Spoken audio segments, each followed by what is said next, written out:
Assalamualaikum warahmatullahi wabarakatuh. Alhamdulillah, alhamdulillahilladzi hadana li hadza wa ma kunna linahtadiya laula an hadanallah. Wa asyhadu an la ilaha illallah wahdahu la syarikalah wa asyhadu anna Muhammadan abduhu wa rasuluh. Allahumma shalli ala Muhammad wa ala alihi wa ashabihi ajmain. Allahumma arinal haqqa haqqan warzuqna ittiba'ah wa arinal batila batilan warzuqna ijtinabah. Allahumma inna nas'alukal huda wat tuqa wal afafa wal ghina. La ilaha illa ant subhanaka inna kunna minadh zalimin. Rabbana zidna ilman nafi'a mubarakah wala haula wala quwwata illa billahil aliyyil azim. Alhamdulillah, hadirin dan hadirat yang dirahmati Allah, pertama sekali marilah kita memanjatkan kesyukuran kepada Allah Subhanahu wa taala kerana dengan limpah kurnia-Nya serta taufik dan yang Allah Subhanahu wa taala kurniakan kepada kita, dapat kita bersama-sama sekali lagi pada pagi yang mulia ini untuk kita meneruskan pengajian dan perbincangan kita. Di mana kita berhenti pada pertemuan yang lalu? Muka surat 199. Ada pula. Baik hadirin dan hadirat yang dirahmati Allah. Alhamdulillah, pada pertemuan kita yang lalu telah kita kupaskan bersama beberapa perkara-perkara yang berhubung kait dengan solat Jumaat. Dan pada pertemuan kita yang lalu juga, apabila kita sedang kupaskan mengenai syarat-syarat solat Jumaat, telah kita mengetahui di sana ada perbezaan pendapat daripada kalangan para fuqaha. Sama ada solat Jumaat itu hanya sah apabila ianya mesti atau disyaratkan paling kurang 40 orang atau tidak semestinya. Telah kita kupaskan bersama para ulama berbeza pendapat. Ada sampai 15 pendapat lebih kurang di dalam masalah ini. Jadi masalah solat Jumaat, adakah ianya hanya sah kalau ianya minimum 40 orang? Ianya itu bukanlah satu perkara yang disepakati oleh para ulama. Telah kita bincangkan pada pertemuan kita yang lalu bahawasanya katakan di sebuah kampung, di satu kawasan, sama ada di Malaysia ataupun di Indonesia ataupun di mana jua, kalau sekiranya orang kampung itu memang kurang daripada 40 orang, katakan hanya 30 orang atau hanya tak sampai 40 orang, adakah mereka perlu tunaikan solat Jumaat atau mereka hanya boleh tunaikan solat Zuhur? Walaupun ianya sesuatu kalau kita lihat di kalangan masyarakat kita perlu 40 orang. Kalau tak 40 orang tak boleh tunaikan solat Jumaat. Tetapi seperti mana yang telah kita kupaskan yang lalu, jumlah 40 orang itu sekalipun ianya sendiri tidak disepakati oleh para ulama. Jadi dalam senario yang telah kita kupaskan, satu kampung hanya ada 38 orang atau 30 orang, sebenarnya mereka tetap boleh dirikan solat Jumaat. Telah kita kupaskan masalah tersebut. Hari ini kita meneruskan pengajian kita di muka surat 199 menyambung perbincangan tersebut. Penulis mengatakan, ada pula yang mengatakan bahawasanya solat Jumaat dianggap sah apabila jumlah pengikutnya sekurang-kurangnya 3 orang termasuk imam. Ada pula yang mengatakan hanya sah kalau 4. Ada yang mengatakan 7, ada yang mengatakan 9, ada yang katakan 12, ada ulama mengatakan 20, ada yang mengatakan 30, ada yang katakan 40, ada yang katakan 50 dan 70 orang. Jadi ini semua pendapat-pendapat yang mengatakan syarat-syarat solat Jumaat. Ini menunjukkan bilangan minimum solat Jumaat ianya sesuatu yang dikhilafkan oleh ulama. Bahkan ada pula yang mengatakan asal jumlahnya banyak tanpa mengemukakan batas minimum. Ada pula yang berpendapat bahawasanya solat Jumaat harus dilakukan di bandar besar yang mempunyai masjid raya atau masjid jamik hari ini dengan jumlah penduduk yang sekurang-kurangnya sekian ribu jiwa. Ada pula yang mengatakan bahawasanya di kota tersebut mesti ada masjid raya atau masjid jamik yang dilengkapi dengan tempat mandi. Ada pula yang mengatakan bahawasanya harus ada ini dan itu dan seterusnya. Ada pula yang berpendapat solat Jumaat tidak sah melainkan ada imam besar. Sebaliknya, jika ada imam besar atau tidak memenuhi salah satu antara syarat-syarat keadilan, maka tidak diwajibkan mendirikan solat Jumaat.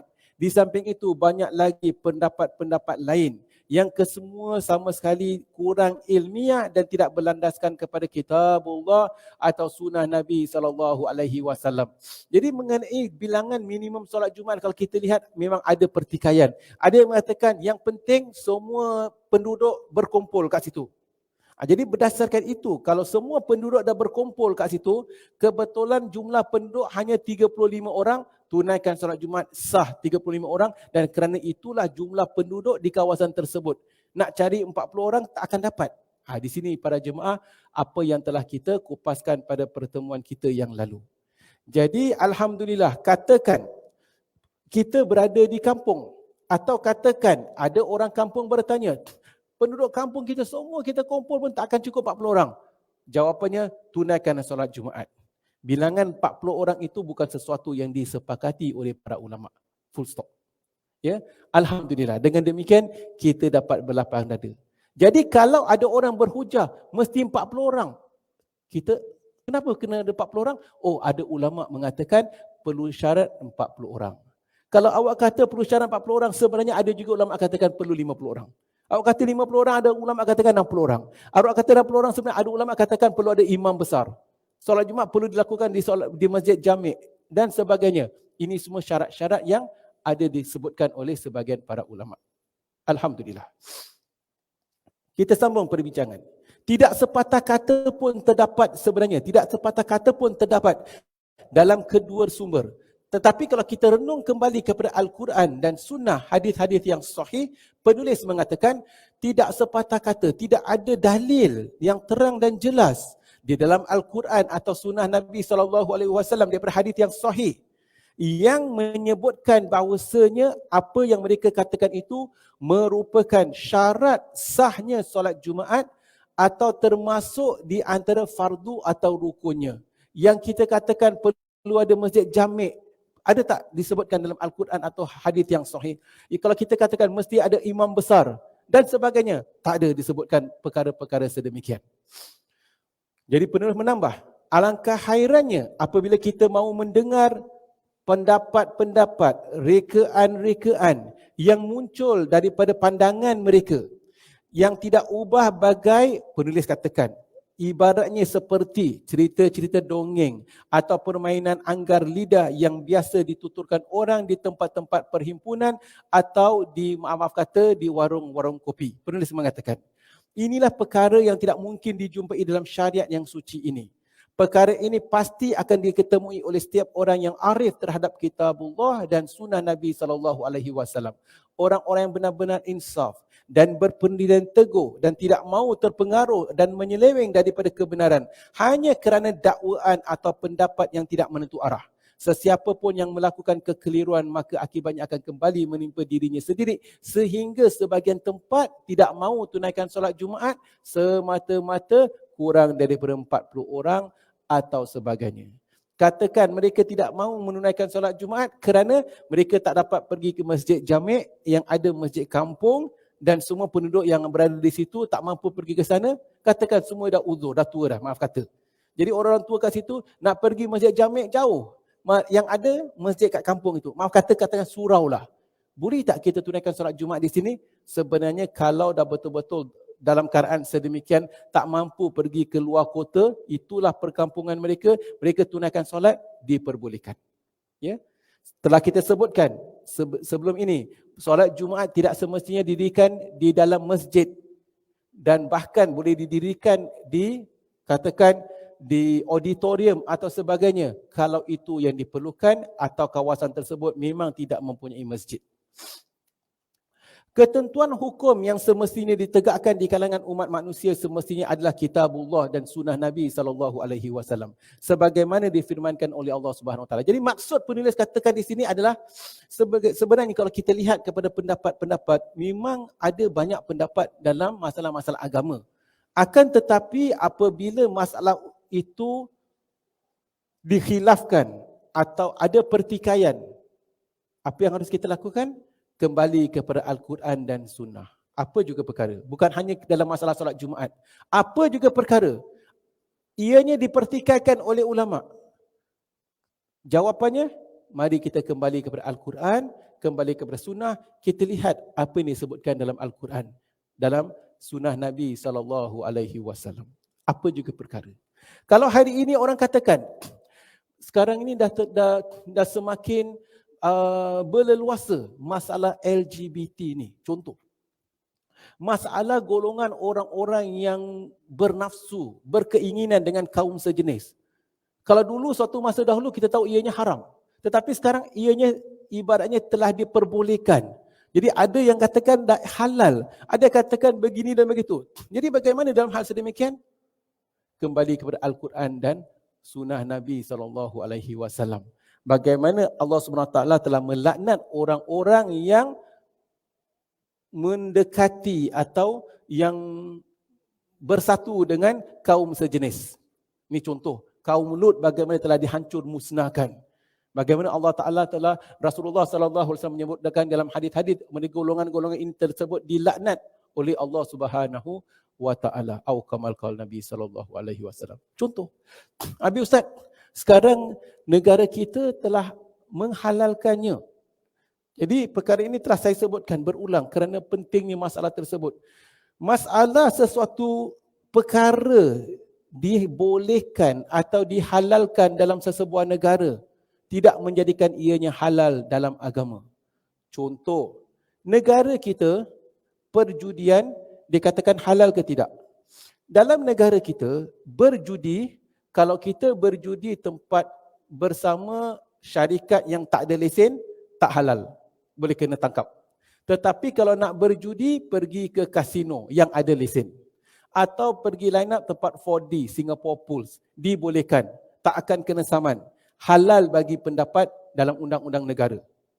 Sesuatu yang halal dibolehkan dalam undang-undang negara tak semestinya halal dalam agama.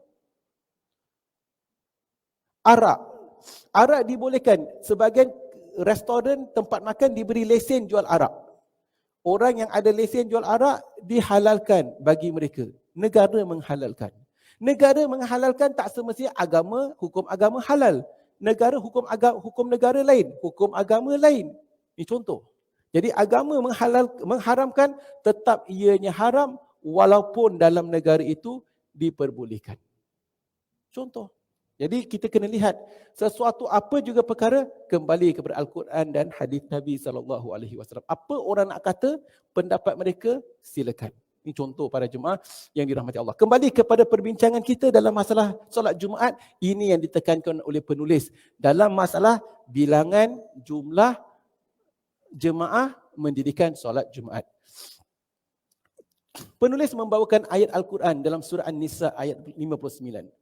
Dalam surah An-Nisa ayat 59, Allah Subhanahu wa taala berfirman, Ya ayyuhalladzina amanu atiiullaha wa atiiur rasul wa ulil amri minkum fa in tanaza'tum fi syai'in farudduhu ila Allah war rasul in kuntum tu'minuna billahi wal yaumil akhir.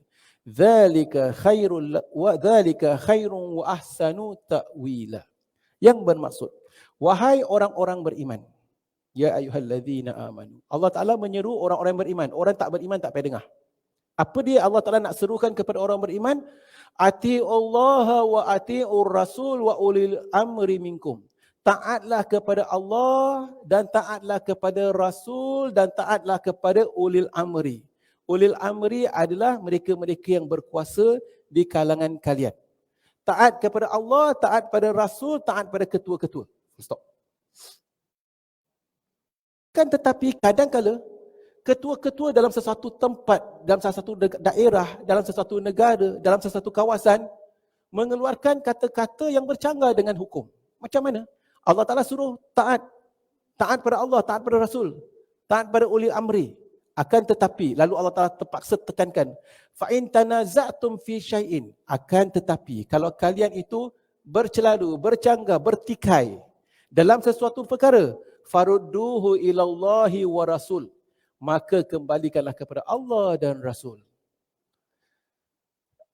Sesuatu perkara ada pertikaian, kembalikan kepada Allah dan Rasul.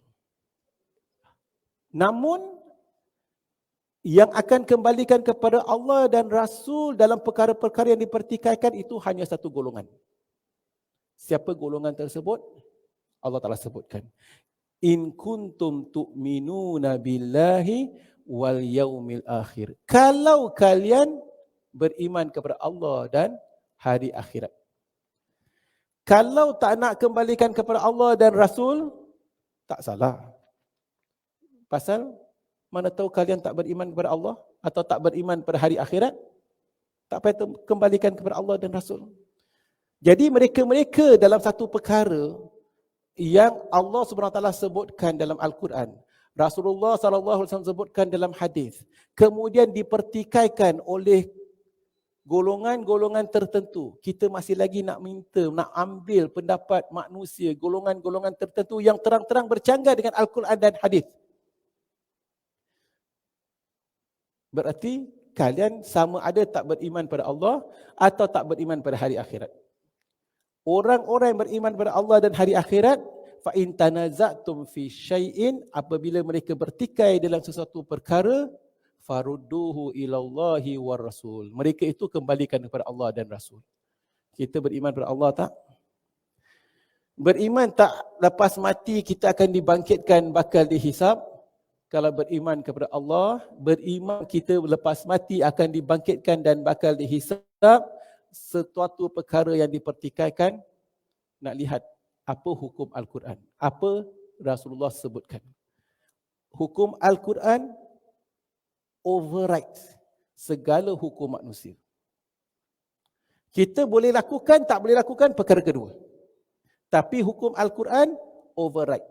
Kalau kita tak boleh lakukan, atas kelemahan kita. Tetapi tak boleh kita katakan hukum Al-Quran, hukum ketinggalan zaman dan sebagainya. Apa juga perkara. Ya? Kita tepuk dada, tanya iman. Ini sikap orang beriman. Apa juga perkara, kita utamakan Al-Quran dan apa yang disebutkan oleh Nabi SAW dalam hadis yang sahih. Kadang-kadang kita ni lemah iman. Kita buat dosa atas kelemahan kita. Bukan salah Al-Quran, bukan salah agama, tapi kesilapan kelemahan diri kita, akur kelemahan kita. Dalam ayat yang lain pula, penulis membawakan ayat Al-Quran dalam surah An-Nur. Allah Subhanahu wa taala berfirman, "Innama kana qaulal mu'minina idza du'u ila Allahi wa rasulih liyahkuma bainahum an yaqulu sami'na wa ata'na wa ulaika humul muflihun." Sesungguhnya perkataan yang diucapkan oleh orang-orang mukmin, innama kana qaulal mu'minin, kata-kata jawapan yang diberikan oleh kaum mukminin, idza du'u ila Allahi war rasul, apabila mereka diajak kembali kepada Allah dan Rasul. Idza du'u ila Allahi war rasulihi liyahkuma bainahum, untuk dihukumkan di antara mereka.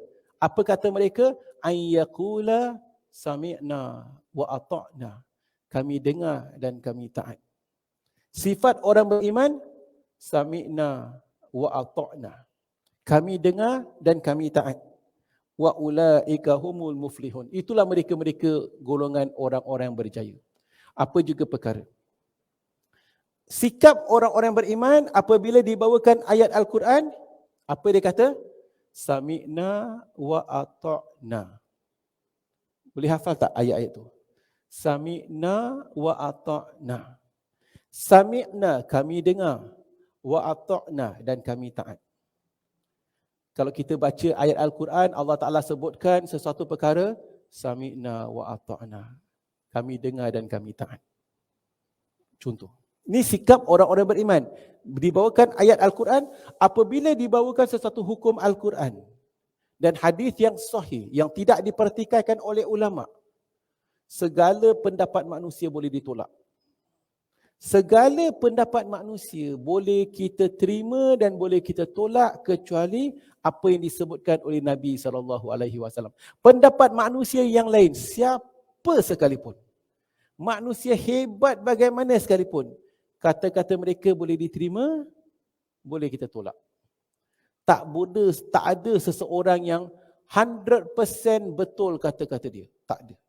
Kecuali kata-kata Nabi SAW 100% betul kalau ianya daripada hadis yang sahih, kerana kata-kata baginda adalah wahyun yuha.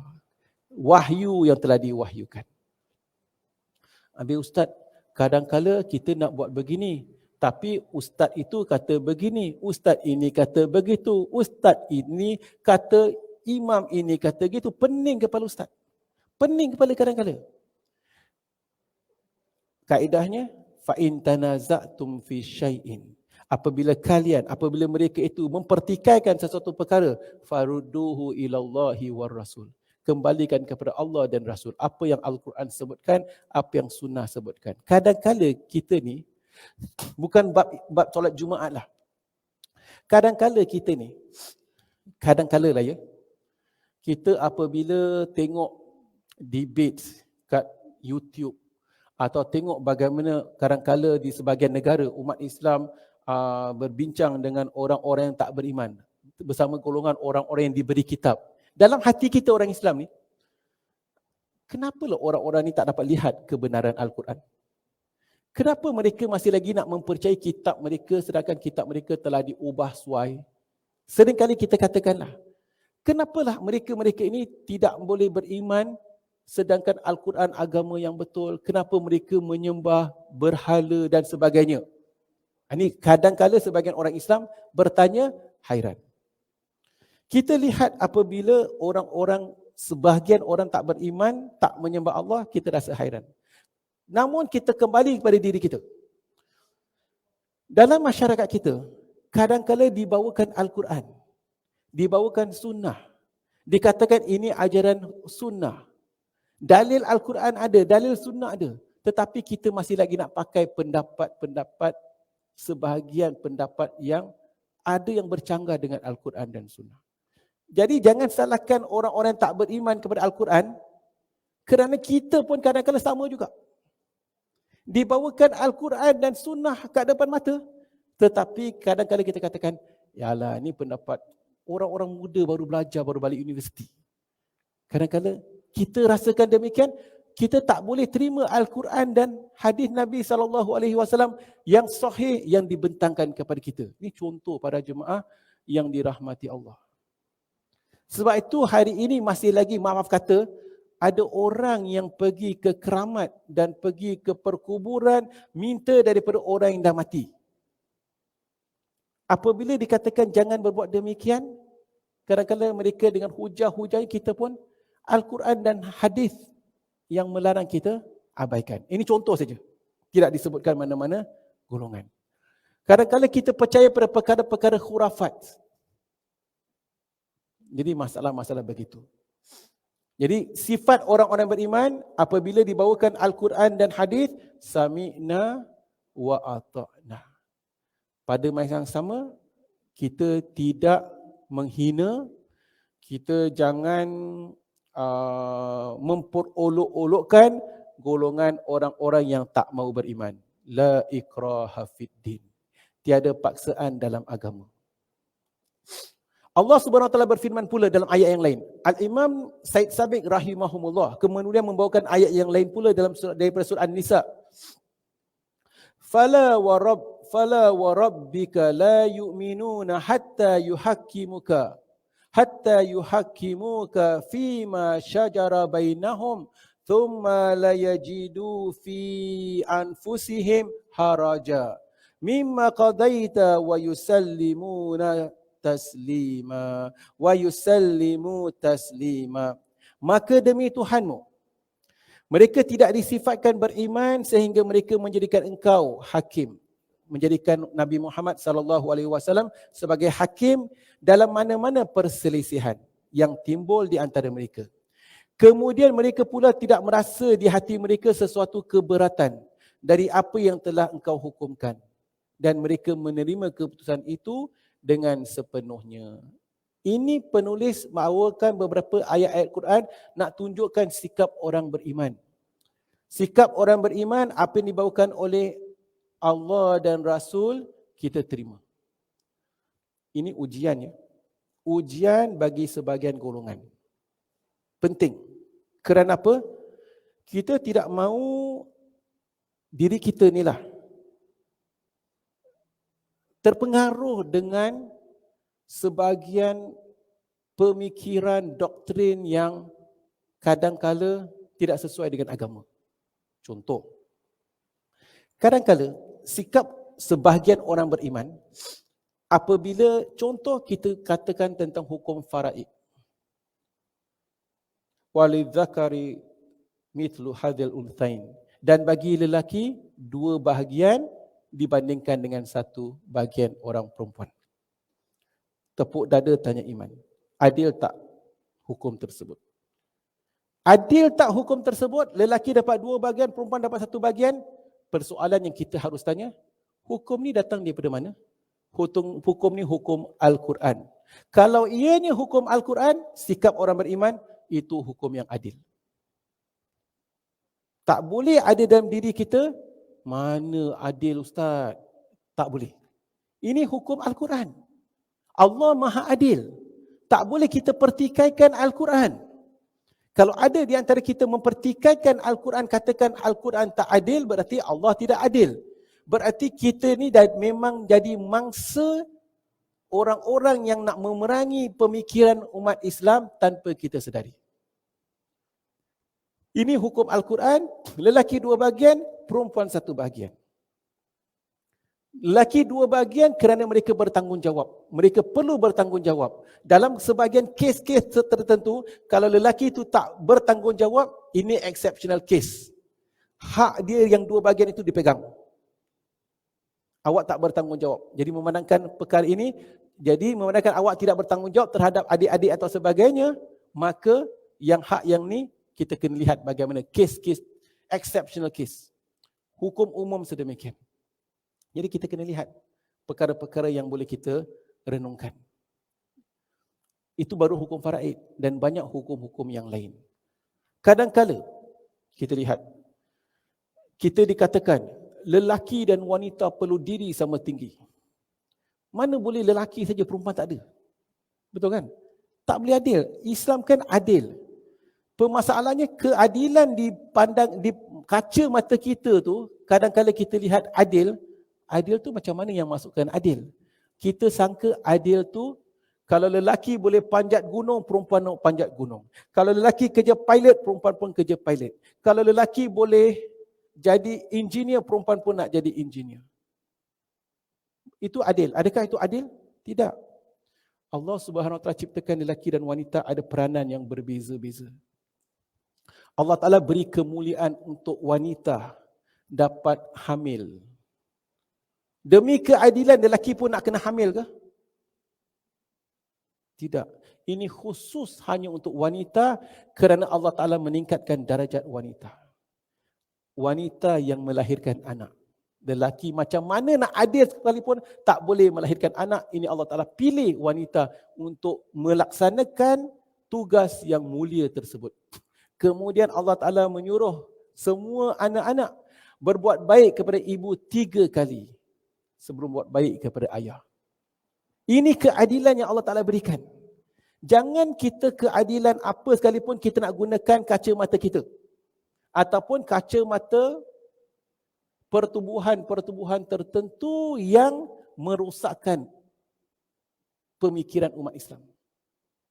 Mereka ada pendapat mereka, pendapat kita adalah Al-Quran dan hadis.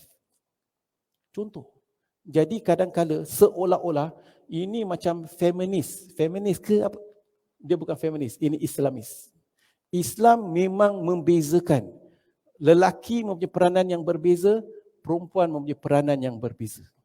Allah Ta'ala memuliakan lelaki di satu peringkat, isteri wajib mentaati suami, tetapi Allah Ta'ala melebihkan wanita di peringkat yang lain. anak-anak lelaki tetap kena berbuat baik pada ibunya 3 kali sebelum berbuat baik pada ayahnya.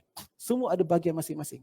Ini kemuliaan sifat keadilan yang Allah SWT berikan. Jangan kita terpengaruh dalam apa juga hal. Jangan kita tanpa kita sedari kita pun bersama-sama mengikut movements yang kononnya nak memperjuangkan hak wanita. Tanpa kita sedari, kita sebenarnya merosakkan hukum-hukum Islam. Wallahu a'lam bishawab. Ini maksudnya secara umum. Ya, dalam banyak perkara. Jadi pendapat pendirian seorang yang beriman adalah apa juga yang dibawakan oleh Al-Quran dan hadis, sami'na wa ata'na. Dan kita redha, kita taat. Kadang-kadang kita tak tahu apa kelebihannya. Kita rasa terhina ke? Kadang-kadang orang wanita kena buat sebahagian kerja rumah. Jangan rasa terhina. Itu kerja yang mulia. Lebih baik isteri masak untuk suami dan anak-anak daripada kita biarkan orang ketiga untuk masakkan kepada anak-anak. Suami dan anak-anak tak dapat rasa air tangan ibu, air tangan isteri. Contohlah. Jadi kadang-kadang ada exceptional case. Ini secara umum. Jadi maksudnya jangan rasa hina, itu adalah tugas yang mulia. Kita berikan makanan yang halal, masakan yang penuh keberkahan dan sebagainya. Ada exceptional cases di mana orang wanita perlu bekerja, kemudian perlu sama-sama menegakkan ekonomi rumah tangga. Itu adalah hadiah, sedekah yang isteri berikan kepada suami. Alhamdulillah. Baik, kita sambung perbincangan. Jadi penulis membawakan beberapa ayat-ayat Quran untuk memperbetulkan perspektif kita. Ditutup perbincangan ini dengan dua paragraf. Ayat-ayat tersebut menunjukkan bahawasanya pedoman muslimin dalam setiap pertikaian yang terjadi adalah hukum Allah dan Rasulnya. Hukum Allah bersumber daripada kitabullah dan hukum Rasul setelah kewafatan baginda dengan sunnah-sunnah Nabi SAW daripada hadis-hadis yang sahih.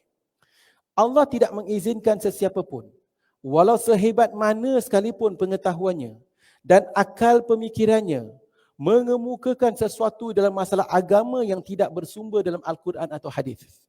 Seorang mujtahid memang dibolehkan untuk mengamalkan pendapatnya jika tidak mempunyai dalil.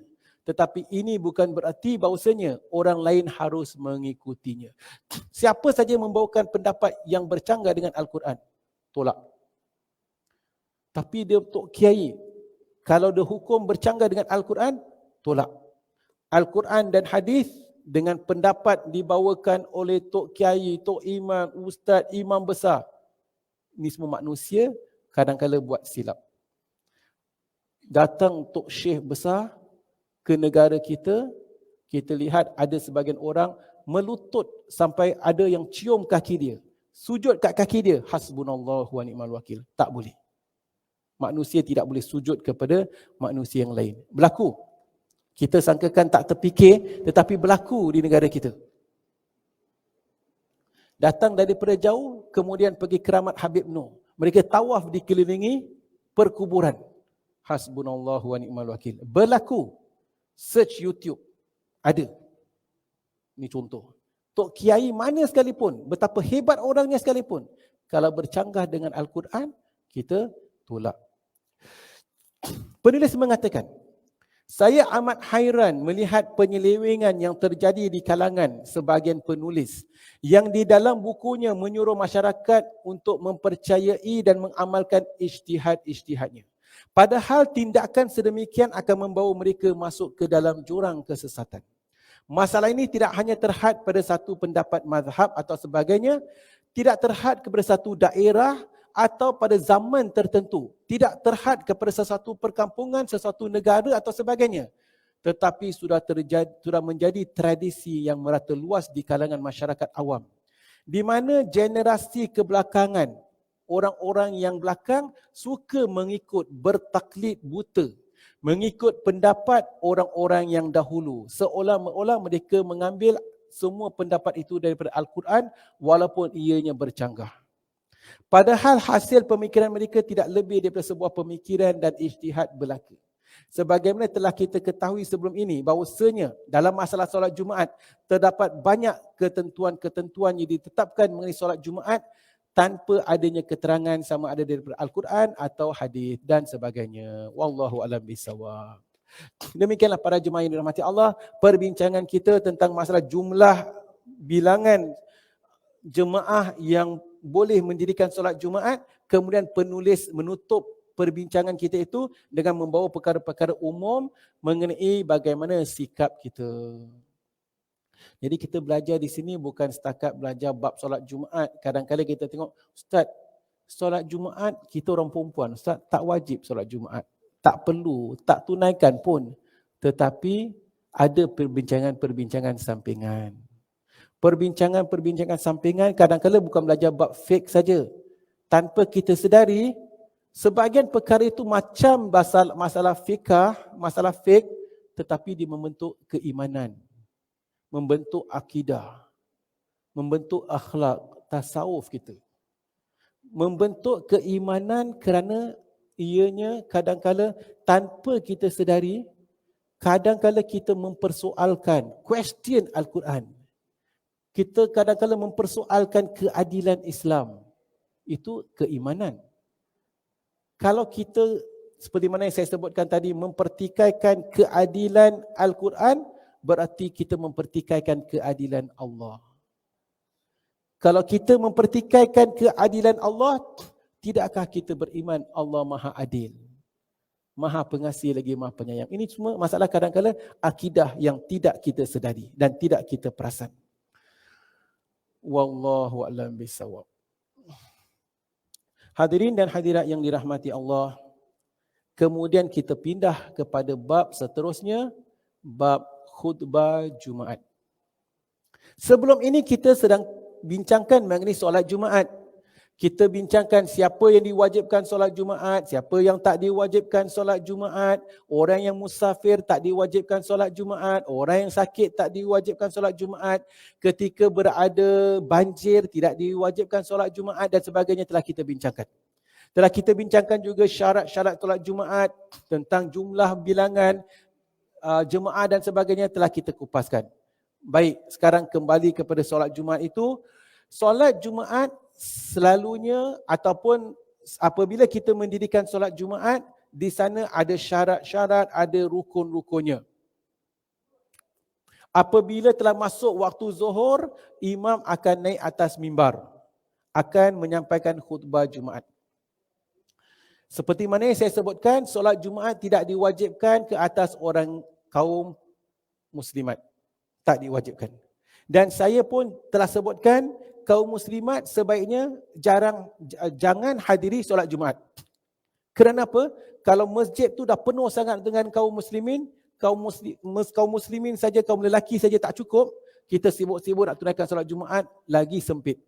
Kemudian nak masuk keluar lagi sukar. Tak perlu hadir solat Jumaat. Kalau kita nak hadir solat Jumaat, nak tengok khutbah Jumaat, setiap petang pukul 6.30 pada hari Jumaat, buka radio warna. Dapat live dapat dengar recording khutbah Jumaat. Dengar ke tidak? Dengar khutbah Jumaat. Jadi dapat suasana solat Jumaat. Saya tak tahulah kat TV ada lagi tak. Kalau dulu kat channel 3 tu, ada channel 3. Malaysia. Sekarang dah tak ada channel 3 lah. Cakap pasal channel 3, kita tahu kita ni zaman bila punya. Sekarang TV1. Dulu ada channel 3 dengan channel 10. Ada lagi tak channel 3, channel 10?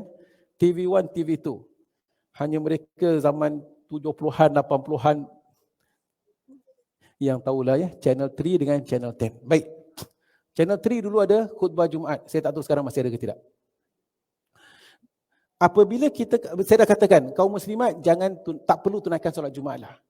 Akan tetapi kalau nak tunaikan solat Jumaat, kita cari masjid yang memang besar sangat dan kurang kaum muslimin tunaikan solat Jumaat. Nak pengalaman, pergi masjid situ. Ada tak masjid-masjid yang ada solat Jumaat untuk kaum muslimat? Setahu saya tak silap Masjid Al-Amin.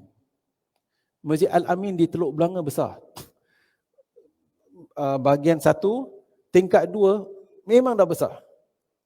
Kemudian ada tingkat 3 pula. Kadang-kadang solat Jumaat tingkat 3 pun tak pakai. Jadi tak silap saya, Masjid Al-Amin di Teluk Belanga mereka buka tingkat 3 untuk kaum muslimat. Jadi kaum muslimat nak berpengalaman solat Jumaat, pergi masjid-masjid sedemikian. Kalau masjid yang ramai kaum muslimin, ramai jemaah, tak perlu pergilah. Kita mudahkan. Dan saya pun tak galakkan masjid untuk bukakan solat Jumaat untuk kaum muslimat kalau sekiranya memang keterbatasan tempat. Diberi keutamaan untuk kaum muslimin. Baik, katakan kita nak pergi solat Jumaat, kita nak tengok. Dan sekarang kita belajar tentang khutbah Jumaat.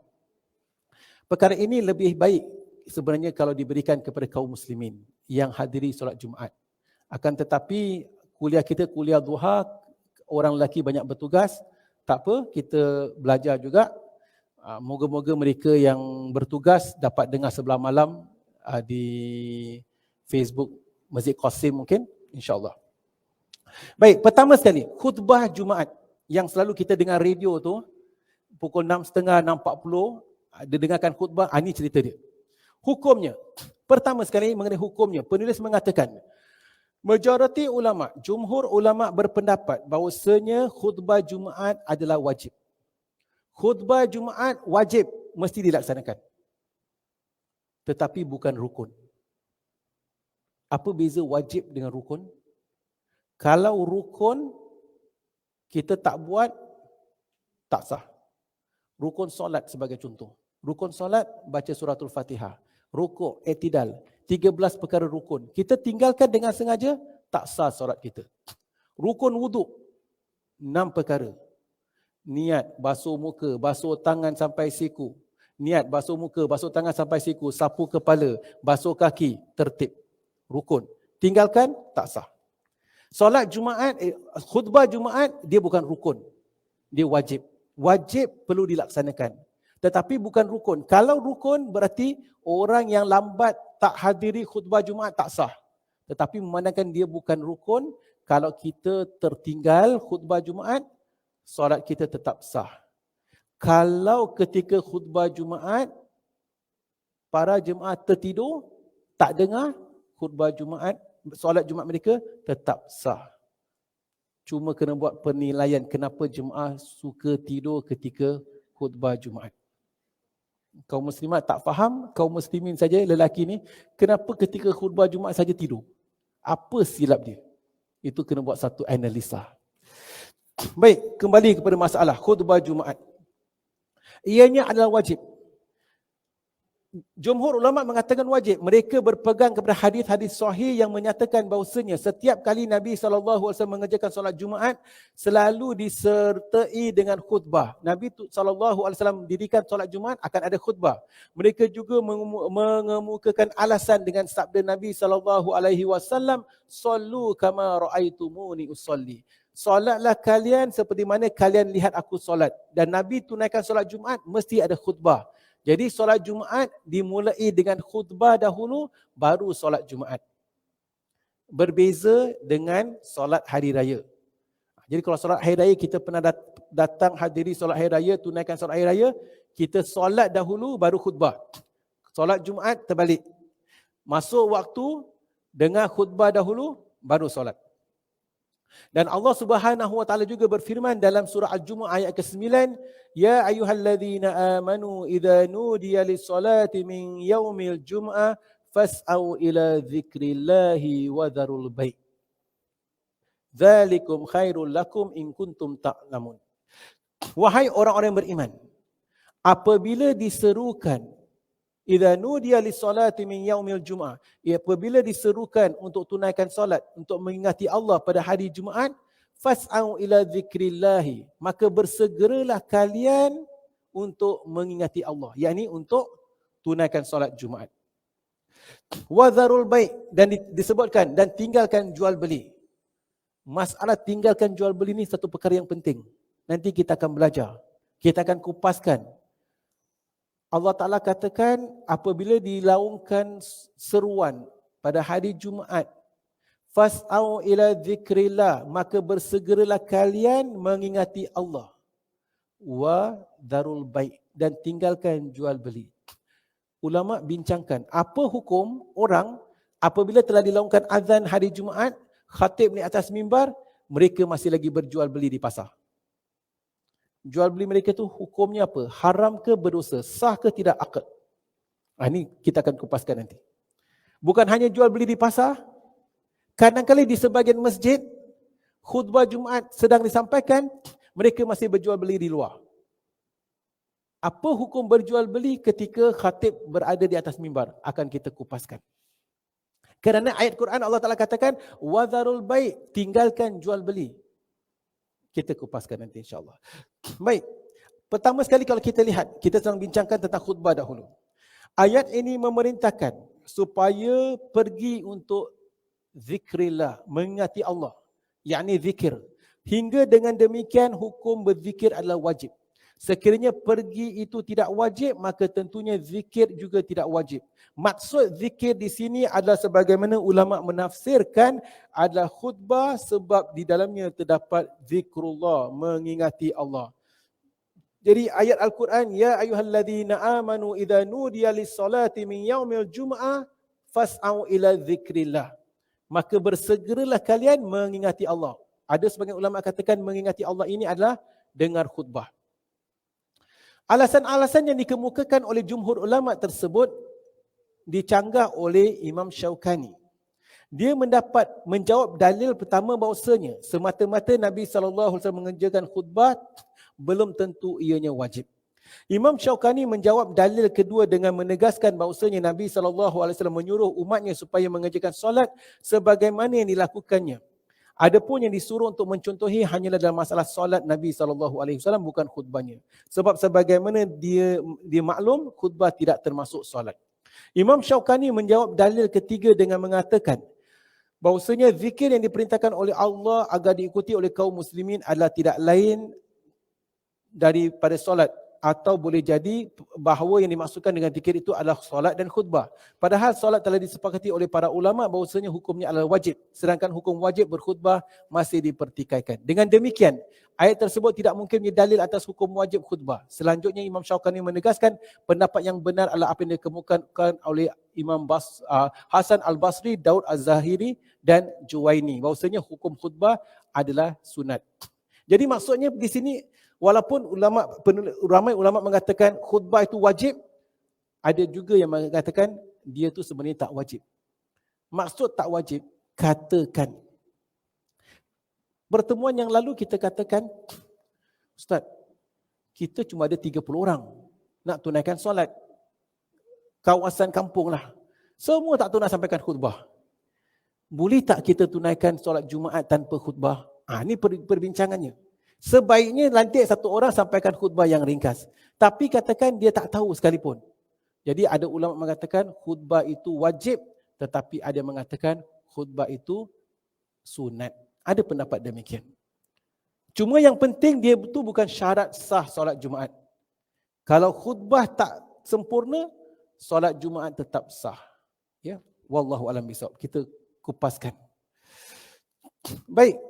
Apabila seseorang itu ingin menyampaikan khutbah,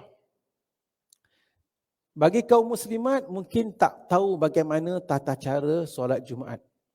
Jadi untuk pengetahuan kita, dia beginilah. Solat Jumaat itu kalau kat negara kita, didirikan sejurus selepas laungan azan Zuhur. Zuhur pukul berapa? Zuhur pukul 1 suku. Pukul 1 suku, jemaah perlu dah dekat dalam masjid. Kemudian kalau kat negara kita ini, pukul 1 suku akan dilaungkan azan.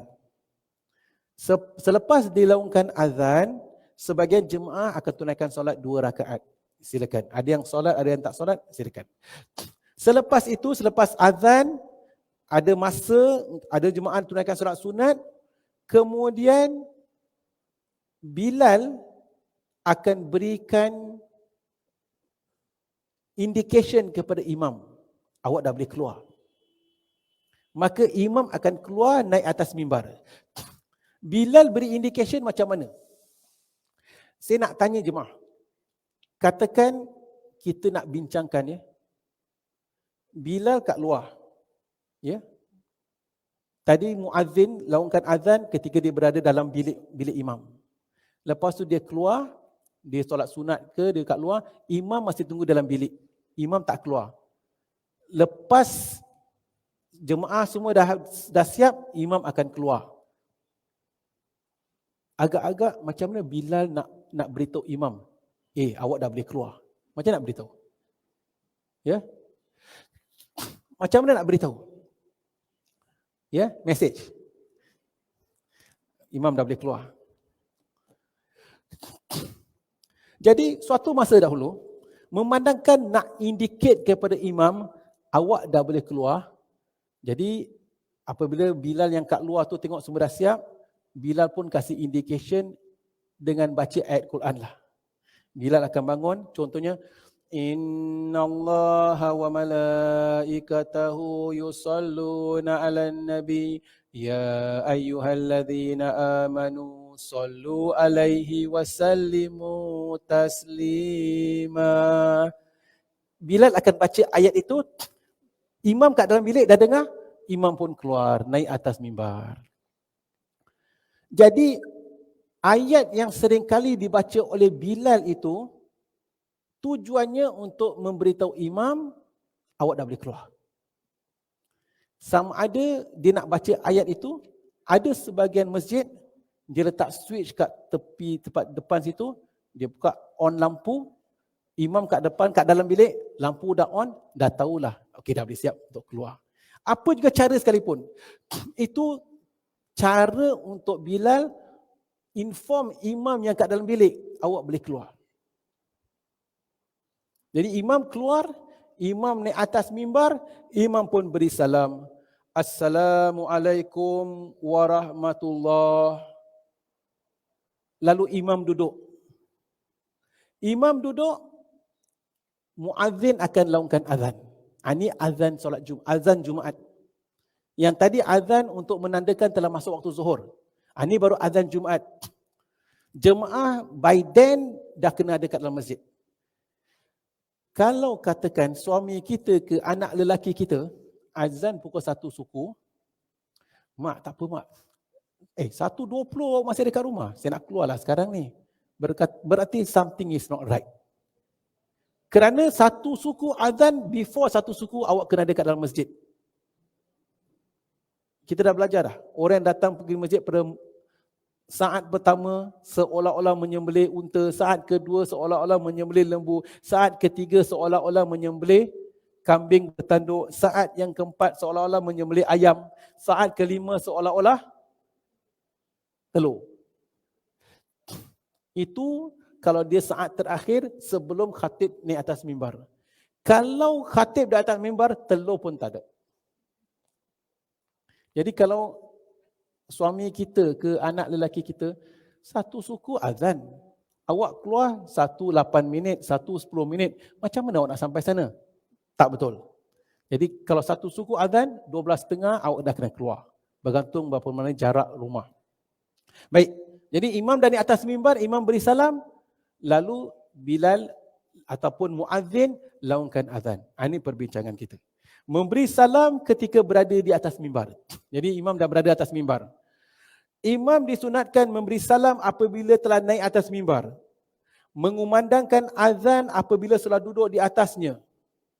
Dan makmum disunatkan menghadap ke arahnya. Jadi apabila imam di atas mimbar, imam beri salam. Imam beri salam, muazzin pun laungkan azan. Lepas muazzin laungkan azan, makmum semua dengar khutbah yang disampaikan oleh imam.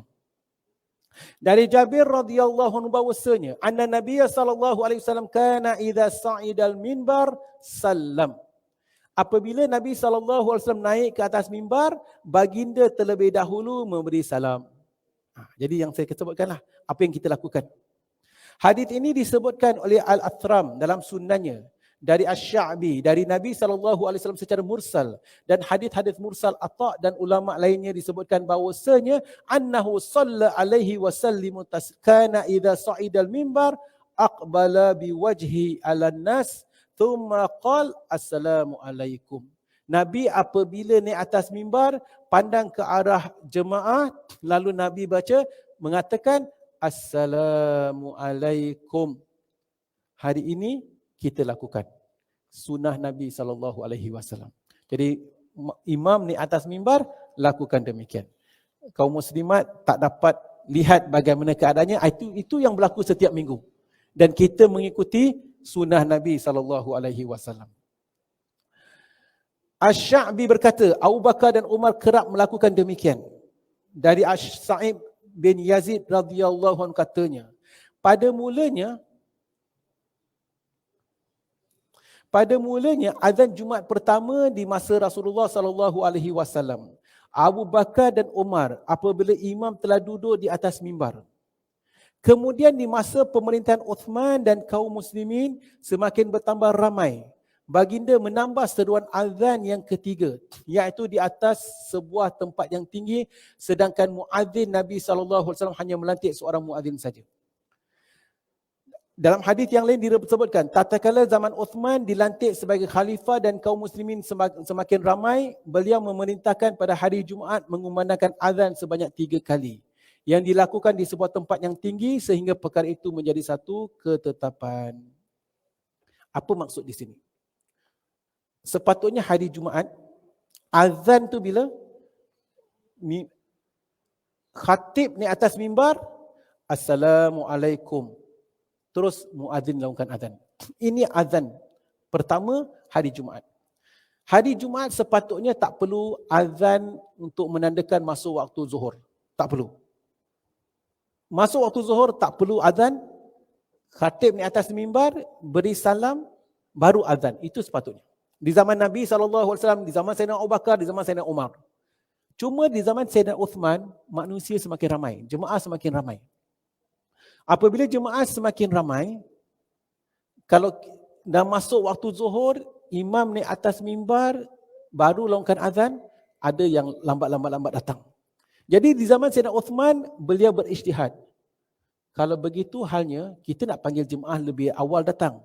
Maka di zaman Sayyidina Uthman, sebelum masuk waktu solat Jumaat, sebelum masuknya waktu zuhur, beliau dah arahkan muadzin lakukan azan pertama.